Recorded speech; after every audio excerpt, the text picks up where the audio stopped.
Qual, de facto, seria o sentido da vida se nós vivêssemos num mundo em que não houvesse Deus?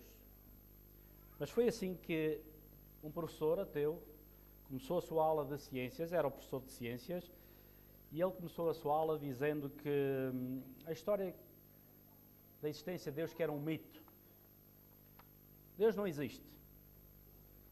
E essa história também de Jesus, que morreu e ressuscitou, também isso é um mito, é uma história, porque isso nunca poderia ter acontecido.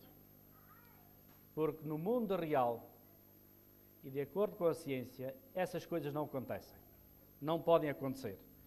E, portanto, todo aquele que acredita na ciência não acredita em tais histórias. E então, um menino, o Jimmy, levantou a mão e disse: Senhor professor, eu acredito em Deus. E acredito que Jesus Cristo também ressuscitou. Porque Deus não é limitado pela ciência, porque foi Ele que criou a ciência. Ora, o professor ficou um pouco incomodado com aquela resposta da criança e então dirigiu-se a um frigorífico que estava lá na sala de aulas e de lá tirou um ovo de galinha. E depois foi à frente e disse: vamos agora fazer uma experiência científica. Eu tenho este ovo de galinha na minha mão e quando eu abrir a minha mão, ele vai cair no chão e vai-se partir. Agora, Jimmy, eu peço-te, tu faças uma oração ao teu Deus, para que quando este ovo cair no chão, para que ele não se parta. E se o teu Deus fizer isso, então eu terei que admitir que de facto Deus existe. Mas também quero-te pedir que tu admitas, se o ovo se partir, quero que tu admitas que Deus não existe. Ora, Jimmy, durante uns segundos refletiu, pensou e finalmente começou a fazer a sua oração. Uma oração breve, em que ele diz: querido Pai Celeste, peço-te que quando o meu professor largar este ovo que ele tem na sua mão, que ele ao cair no chão se parta e fique completamente partido. Mas também te peço que quando este ovo se partir, o meu professor tenha um ataque cardíaco fulminante e morra. Amém.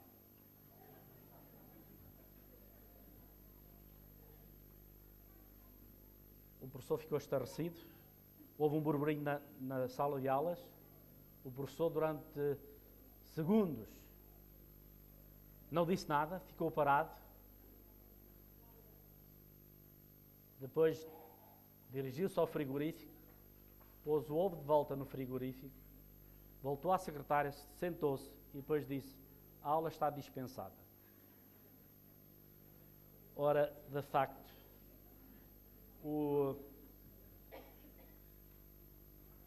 o professor parece que não tinha assim tanta certeza de que Deus não existia. Ora, muitos são como este professor, negam a existência de Deus, mas recorrem a Ele quando de facto a sua vida corre perigo. Mas Jimmy, ele sabia que o seu Deus não ia matar o professor, mas ele também sabia que o seu professor não apostaria a sua vida por um ovo de galinha. E foi exatamente isso que aconteceu. Portanto, ele naquela reflexão pediu a ajuda de Deus que o ajudasse a resolver aquela situação e de facto Deus o ajudou. Ora, nós lemos o Salmo 90 no início do nosso culto. Ora, nós vemos aqui que de facto a nossa vida é curta, é isso que o Salmo nos diz. Senhor, a nossa vida é curta, diz no Salmo 90, mas diz que Deus tem sido o nosso refúgio de geração em geração. Portanto, Deus tem sido sempre o refúgio da humanidade. Foi o refúgio dos nossos avós, foi o refúgio dos nossos pais, é o nosso refúgio e será também o refúgio dos nossos filhos e dos nossos netos. Depois nós poderíamos continuar a ler o Salmo. O Salmo é um pouco comprido, não vamos ler todo, mas de facto dizem várias coisas. Diz que, de facto, 1000 anos aos olhos de Deus são como um dia, e um dia como um ano, como 1000 anos. Ou seja, para Deus o tempo não conta. Para nós nem podemos imaginar o que são 1000 anos. Mas para Deus 1000 anos é como um dia e um dia como 1000 anos, porque Deus é eterno e por isso o tempo para Deus não conta. Quanto à nossa vida, diz o Salmo 90, os dias da nossa vida sobem a 70 anos, ou em havendo vigor, 80. Mas neste caso o melhor deles é canseira e enfado, porque tudo passa rapidamente e nós vamos. Ou seja, a nossa vida, de facto, é rápida, é breve, é curta, e quando nós damos por ela, estamos no fim da nossa vida. Ora, há 5 certezas que eu gostaria de chamar a vossa atenção que nós encontramos neste Salmo. Há mais, mas pelo menos eu gostaria de chamar a atenção a 5 certezas que nós encontramos neste Salmo, que de facto é muito importante. O Salmo 90, deveria dizê-lo, que foi escrito por Moisés. A maior parte dos salmos, como nós sabemos, foram escritos por David, mas este é uma oração de Moisés. É uma oração que Moisés fez ao Senhor. E nesta oração Moisés fala-nos da misericórdia de Deus. E também fala da nossa ânsia em experimentarmos essa misericórdia divina. Porque nós todos nos apercebemos que, e cada vez mais nos apercebemos que os tempos são incertos, há muitas incertezas na vida. Contudo, apesar dessas incertezas que nós encontramos na vida, nas Escrituras, como neste Salmo, encontramos muitas certezas que nos são dadas. E então eu gostaria de mencionar a primeira certeza que nós encontramos aqui neste Salmo. Diz que Deus é a nossa segurança, aconteça o que acontecer. Deus está sempre presente. Ele, Senhor, Tu és o nosso refúgio de geração em geração. Deus está lá sempre. Esteve no passado, está no presente e estará no futuro. Deus está sempre presente. Neste mundo tudo falha. Os investimentos caem quando a bolsa cai. A nossa força diminui de acordo com o nosso estado de saúde, ou quando a nossa saúde se deteriora, ou quando nós envelhecemos. A nossa saúde diminui. Os líderes e os governos no mundo enfrentam grandes problemas e dificuldades, problemas cada vez mais complexos e insolúveis em todo o lado. E como seres humanos nós somos muito frágeis e em pouco tempo a nossa vida passa. Foi neste salmo que Isaac Watts, que escreveu muitos dos hinos que nós encontramos, hinos religiosos, se abrirem o vosso cenário, logo no primeiro hino, abaixo do título tem 2 nomes, em letras bem pequeninas. Do lado esquerdo vão encontrar que está lá Isaac Watts. Foi ele que escreveu a letra. Do lado direito, o nome pequenino, portanto está lá o nome de quem escreveu a música. Isaac Watts escreveu vários hinos no nosso cenário que nós temos aí, mas baseado neste Salmo 90, eu não encontrei este hino neste hinário nosso, mas ele escreveu a letra para um hino e uma das estrofes lê assim: Ó Senhor, nosso auxílio em tempos passados, nossa esperança para os anos futuros, nosso abrigo na forte tempestade e o nosso lar eterno. Ou seja, Ele é a nossa segurança sempre, agora e também eternamente. Ele será o nosso lar eterno. Ora, tal como nós também amparamos e protegemos os nossos filhos nos seus primeiros passos titubeantes, assim também o Senhor promete amparar-nos, mantendo-nos seguros e protegendo-nos do mal. Ele promete-nos. E neste mundo de incertezas, uma coisa sabemos, é que temos a certeza que Deus está sempre presente, de geração em geração. Certeza número 2. Uma vez que Deus é o nosso auxílio e o nosso refúgio de geração em geração, então nós devemos viver o presente com os olhos postos na eternidade. Nós devemos viver o presente pensando no nosso futuro eterno. Quando nós somos jovens, parece que a vida não tem fim. Os dias parecem nem passam. Eu recordo-me quando era uma criança, eu tinha muita pressa em fazer 20 anos, sabem para quê? Para ir para a tropa. Tinha um desejo tremendo para ir para a tropa. Sabem o que aconteceu? Nunca fui à tropa. Mas eu sei, lembro-me, quando é que eu vou ter 20 anos? Sempre queria ter 20 anos. Esses 20 anos chegaram e já se multiplicaram 3 vezes mais. A vida passa. Mas quando nós somos jovens, parece que a vida não passa. Parece que tudo é lento, porque nós queremos ser grandes. Mas o jovem nem sequer reflete que a vida passa rapidamente, que os números giram no odómetro da vida muito rapidamente. É outro nome para conta quilómetros do carro, do odómetro. E então passa muito rapidamente. E é como diz o Salmo 90, e nós voamos. A vida voa. É como um sonho. Nos dias de hoje, especialmente, para muitas pessoas o seu aspecto exterior é a prioridade máxima. As pessoas gastam enormes quantias de dinheiro, algumas pessoas gastam mesmo fortunas, portanto, em roupas, cosméticos, na ginástica, operações plásticas.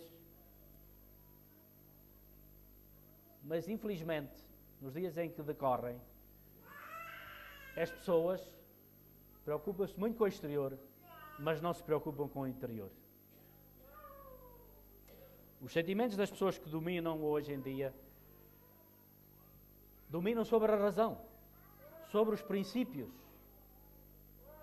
Aliás, nós já ouvimos as pessoas dizer que o que nos falta hoje em dia são princípios. As pessoas não têm princípios.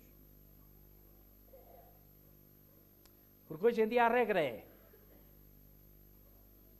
se te sentes bem, faz isso que tu queres fazer. Sentes-te bem com isso? É bom. Eu na televisão ouvi uma vidente, que é o que aparece mais hoje em dia na televisão, são videntes, necromantes, adivinhos. E então estava lá uma vidente a aconselhar uma senhora que tinha problemas na família, e ela dizia: a senhora tem direito a ser feliz, portanto, se isso tiver que passar por deixar o seu marido, deixar a sua família, deixe a sua família, deixe o seu marido, porque a senhora tem direito a ser feliz. Esta é, de facto, a filosofia do mundo de hoje. As pessoas, portanto, só pensam, portanto, nelas próprias e não pensam nos outros. Ora, essa filosofia confronta-nos aqui no Salmo 90, porque o Salmo 90 diz-nos abertamente o que a vida é. Atira-nos à cara o facto que nós somos temporais e a nossa vida é passageira. Porque diz aqui logo, no versículo 4, tu reduzes o homem ao pó. Estamos aqui hoje e amanhã não estamos. Hoje somos alguém e finalmente seremos reduzidos ao pó. Mas em comparação com a eternidade de Deus, para quem 1000 anos são como o dia de ontem, ou como a vigília da noite dependia se era a vigília romana ou judaica, eram 3 ou 4 horas. Diz que a nossa vida é isso, 3 ou 4 horas. É a nossa existência humana, que é frágil e curta. É muitas vezes como se um tsunami que leva tudo pela frente, parece também de repente a vida das pessoas e a nossa vida chega ao fim. Por isso esta vida, dolorosamente tão bela, é infelizmente também tão curta. Mas se o Salmo 90 descreve a nossa brevidade da nossa vida em contraste com o fundo do ser eterno que é Deus, também a nossa mortalidade em oposição com o seu ser imutável, também Ele nos promete que se nós o aceitarmos, Ele convida-nos a habitar com Ele também nessa eternidade. Esta foi a mensagem que Jesus trouxe a todos nós, quando veio ao mundo. Ele disse, esta é a vida eterna, que te conheçam a ti, o único Deus verdadeiro, e a Jesus Cristo, a quem enviaste. Esta é a vida eterna. Crer no Senhor Jesus Cristo. Ora, por isso, como eu disse no princípio, esta certeza diz-nos que, apesar da vida ser curta, nós devemos vivê-la na perspectiva da eternidade. Sabemos que, depois desta vida, há uma vida eterna. Certeza número 3. Nós precisamos da ajuda de Deus, porque sozinhos não conseguimos. Não conseguimos chegar lá. Por muitas dificuldades que nós temos na vida. Diz o versículo 8 do Salmo 90, diante de ti puseste as nossas iniquidades, e sob a luz do teu rosto os nossos pecados ocultos. Os nossos pecados. O pecado, de facto, invadiu os mais íntimos recantos do nosso ser. Estamos fatalmente contaminados e doentes pelo pecado. E é por isso que a tendência humana é nós procurarmos olhar para os outros, acusá-los e achar que eles ainda são piores que nós. Nossa tendência é essa. Eu dizia no outro dia, onde sou capelão num lar, que havia um pensamento do Espírito de Profecia que dizia que quando eu não tenho o amor de Deus no meu coração, então eu passo a vida a acusar os outros, a criticar os outros. Portanto, tenhamos cuidado, quando nós nos apanhamos nessa teia de dizer mal dos outros, da maldicência que a Bíblia condena, paramos e reflitamos, porque de facto, talvez, nós não estejamos a viver a nossa vida com Deus. Ora, este salmo de facto chama-nos à realidade da nossa fraqueza espiritual, do nosso pecado, e temos que reconhecer que fora de nós, que dentro de nós não há ajuda. É outra filosofia errada que hoje se acredita no mundo, é chamada filosofia da nova era, que as pessoas têm toda a força, a energia dentro delas, e é só lá ir buscá-las. Só que eu lembro uma vez uma senhora contou-me do seu filho que andava iludido com essa filosofia. Ele achava que não havia nada que ele não conseguisse conquistar e obter na vida, porque tinha toda a força dentro dele. Mas um dia, quando ele se sentiu sem forças, ele pensou em se suicidar. Eu costumo dizer, nós temos muita força, mas é com Deus. De acordo com o apóstolo Paulo em Filipenses 4,13, diz, tudo posso naquele que me fortalece, Deus. Mas sem Deus, nós somos completamente impotentes. O Senhor Jesus Cristo já dizia aos seus discípulos, quando eles disseram, mas Senhor, mas como é que isso é possível? Nesse caso, quem é que se vai salvar? E então Jesus respondeu aos seus discípulos, aquilo que é impossível ao homem, é possível a Deus.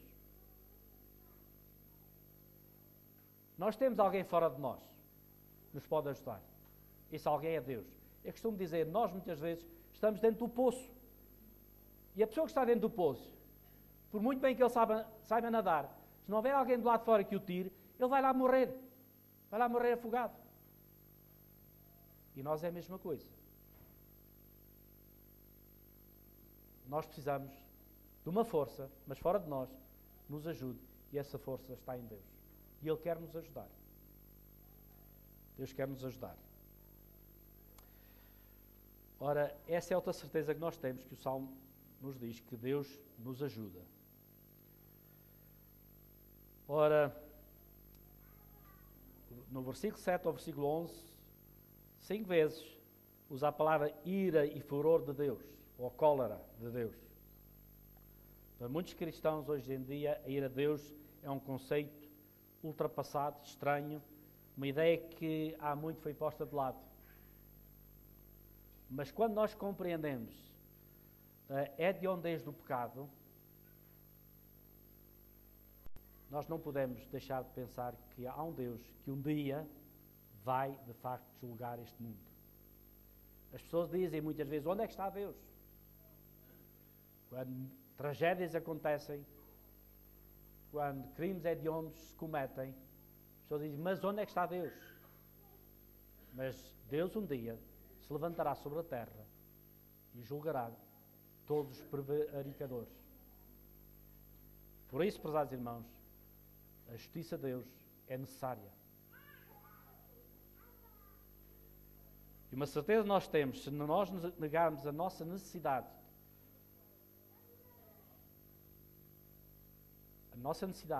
que temos de sermos perdoados dos nossos pecados por Deus, então nós estamos perdidos.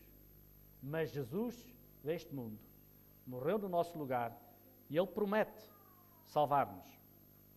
Ele diz que, se nós confessarmos os nossos pecados a Ele, Ele é justo e fiel para nos perdoar todos os nossos pecados e nos limpar todas as nossas iniquidades. E Ele promete dar-nos a mão e ajudar-nos a andar no caminho certo. Certeza número 4, devemos fazer cada dia, ou seja, devemos viver cada dia pensando na eternidade. Devemos pensar na eternidade.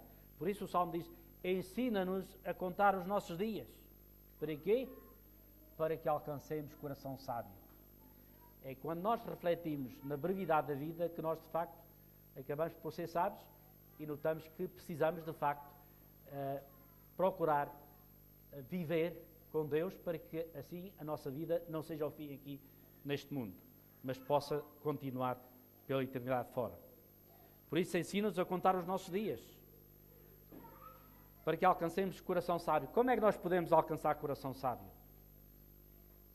A Bíblia diz, nas palavras do sábio Salomão, que o temor do Senhor é o princípio da sabedoria. O temor do Senhor, temer a Deus e dar-lhe glória, é o princípio da sabedoria. E aqueles que encontram essa sabedoria celestial não andam pela vida às cegas, não andam à deriva, não são tirados de um lado para o outro. Não, essas pessoas têm uma âncora na vida, têm Jesus que lhes dá a mão e que os segura. Sabem que, embora sejam frágeis criaturas do tempo e do espaço, têm um destino eterno.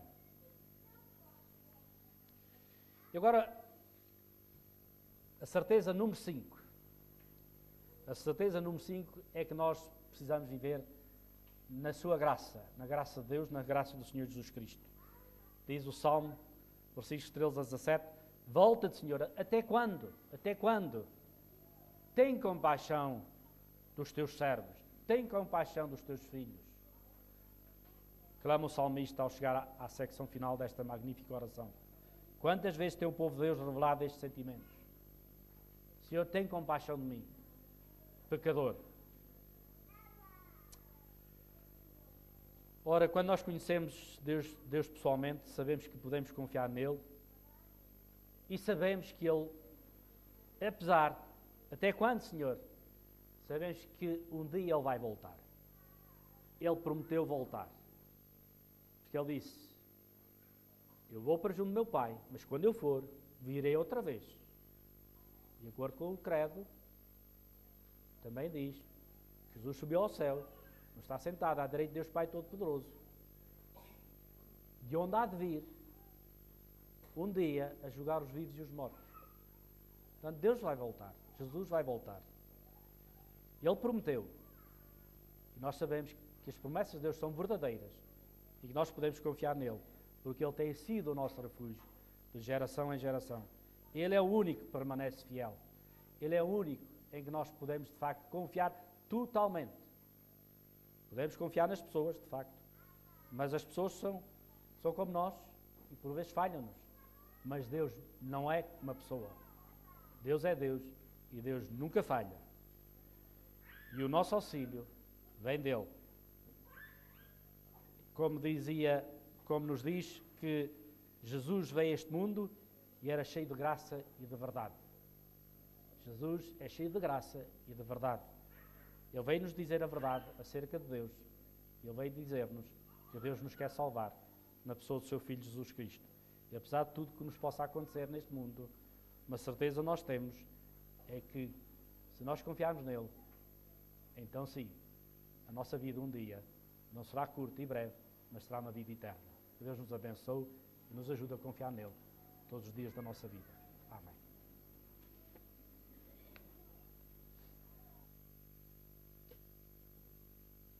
Vamos então terminar o culto desta manhã cantando o hino número 499.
Ao Senhor nosso Deus e bom Pai, queremos agradecer pelas certezas que nós encontramos no Salmo 90. Senhor, obrigado por tu teres sido de facto o nosso refúgio de geração em geração. Obrigado, Senhor, por tu nos tens ajudado no passado Obrigado, Senhor, por Tu nos ajudas no presente. E obrigado também, Senhor, pela confiança que nós temos. Tu nos ajudarás também no futuro. Obrigado, Senhor, pela Tua palavra. Obrigado por Jesus Cristo. Ajuda-nos, ó Pai, a viver com Ele e por Ele. Ajuda-nos, Senhor, que nós possamos entregar a nossa vida a Ele e que Ele possa, de facto, perdoar todos os nossos pecados e tomar controle da nossa vida. Senhor, para que um dia, quando Ele vier nas nuvens dos céus, que Ele nos possa levar com Ele para o Teu reino eterno. São todos os favores que nós humildemente te pedimos, pedindo também perdão para os nossos pecados, em nome do Teu amado Filho Jesus Cristo. Amém.